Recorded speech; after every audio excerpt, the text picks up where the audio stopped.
біздің үйдің балдарына айтамын, бәрі телевизорға кіріп кеткен ғой, кәдімгі естерінен танып жатыр ғой. Мен даже түсіріп отырғанымды білмейді бар ғой. Бұлар бір жағынан дейтін, телевизорда қараған жақсы, а то дейтін, мына біздің Ариф дейтін, телефонды беріп қойсаң, таңертеңнен кешке дейін жатуға бар ғой, кәдімгі телефонның алдында бар ғой. Білмеймін, не алған балдар екен. Соған айттым, басымды қатырмаңдар дедім. Бәрін қарасаңдар, телевизор қарайсыңдар, бүгіннен бастап ешбіреуіңе де телефон бермеймін, телефондарын бәрін жұлып алдым. Алиға маған қарап көріп қалды, видеоға түсіріп жатқанды, қашып жатыр видеодан.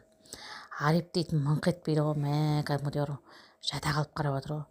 Құрсын енді бүгіннен бастап телефон бермейін деп шештім. А то дейтін, вообще милары ағып телефонға дейтін.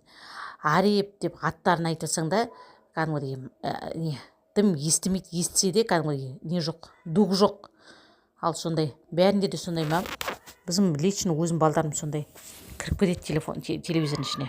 Телефонның ішіне. Бүгіннен бастап телефон бермей, телефон